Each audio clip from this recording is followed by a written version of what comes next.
Love, as I've come to realize, is the emotion that enables us to continually give and forgive. Welcome to another episode of Timothean. My name is Atta Timokuta, and I feel highly privileged to be talking to you. We are in the week of Valentine, and I deemed it necessary for us to talk about love. Love is arguably the most important emotion we feel. It is arguably the most important emotion we can invest into someone, or someone can invest into our lives. And so there's a need for us to talk about it.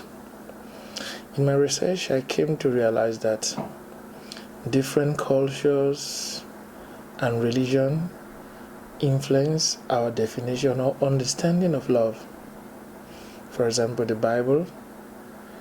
The most famous scripture in the Bible is John 3:16, and it said, "For God so loved the world." The psychologist Robert Sternberg, in his own research, discovered that love should have three components: intimacy, commitment, and compassion.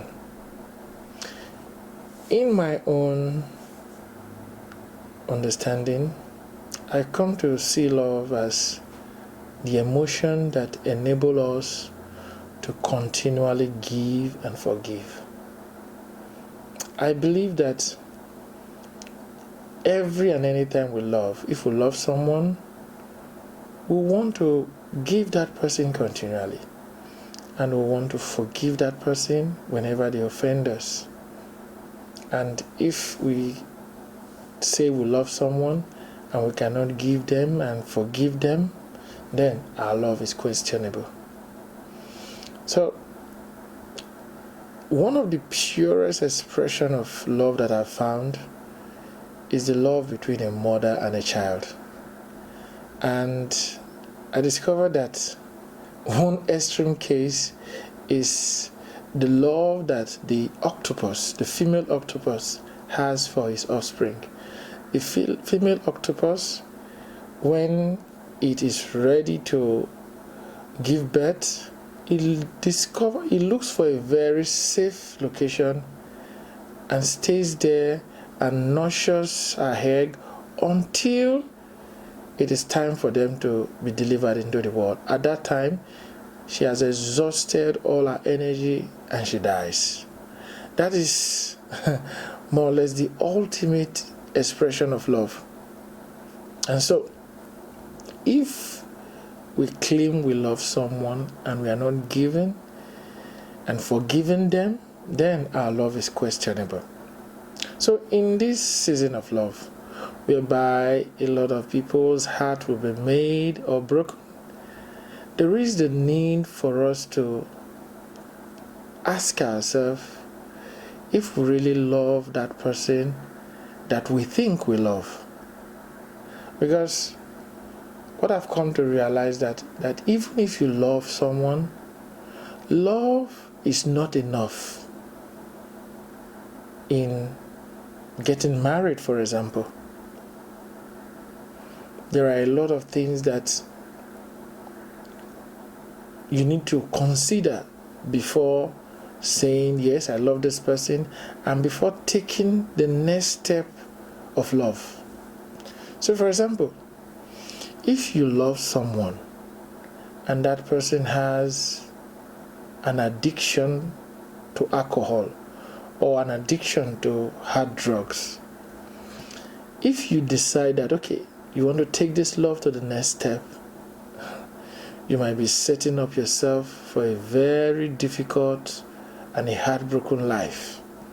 So, like they say, talent is never enough. I also believe love is not enough in us starting or getting married to someone. I believe that before we take our love to the next level, there's a need for us to take a whole lot of things into consideration. Back in days, in many African cultures, even when marriage are being arranged, the family of the parties involved, they investigate themselves and investigate the man or the woman, as the case may be.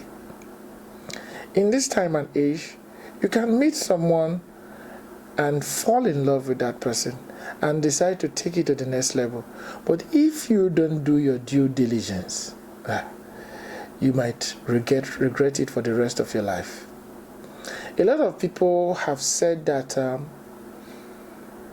talked about the fact that love cannot die. I don't share that opinion. I believe love can die. I believe if a woman, for example, finds her man in bed with a sibling,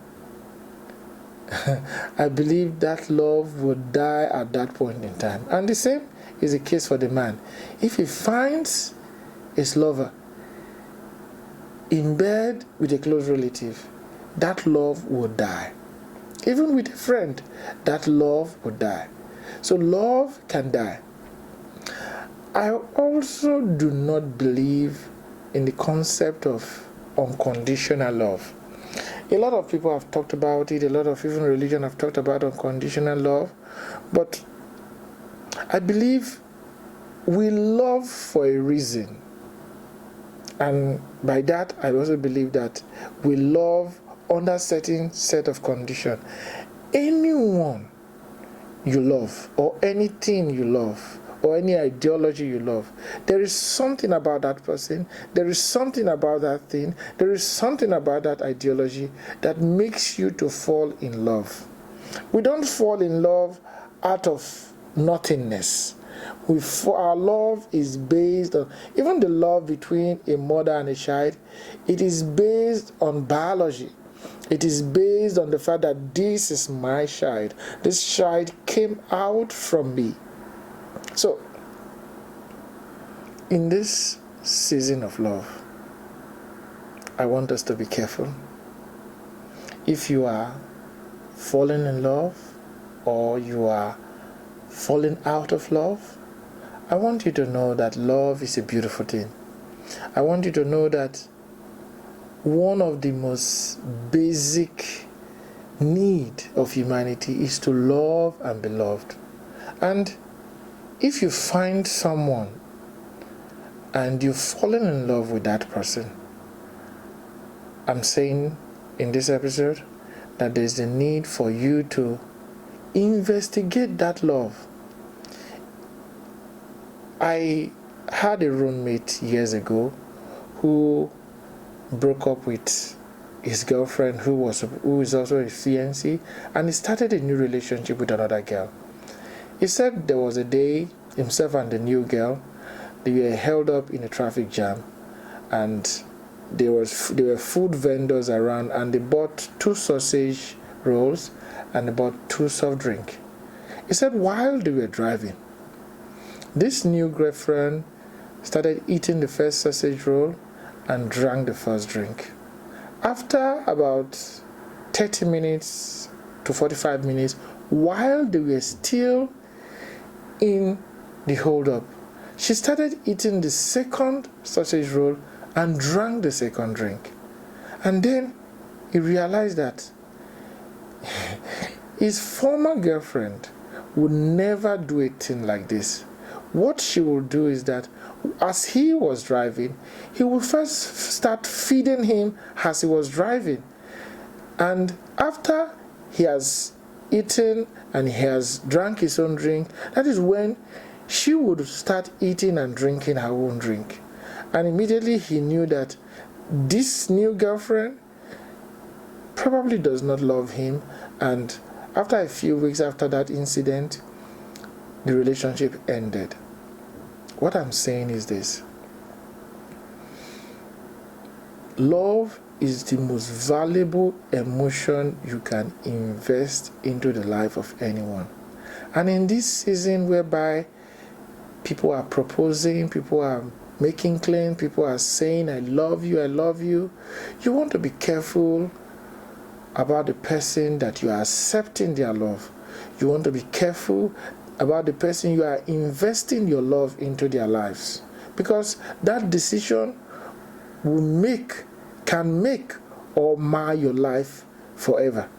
So before you say I do, before you invest your love, before you receive love, do investigate whoever is making that proposal before it is too late. One more time, love, as I've come to realize, is the emotion that enables us to continually give and forgive. And if you are already in love and you're already in a marriage and you're already in the relationship, there is the need for you to know that you are a giver and you are a forgiver. Thank you for this time. Kindly share, kindly comment, and tell me the topics you want us to discuss in the next edition.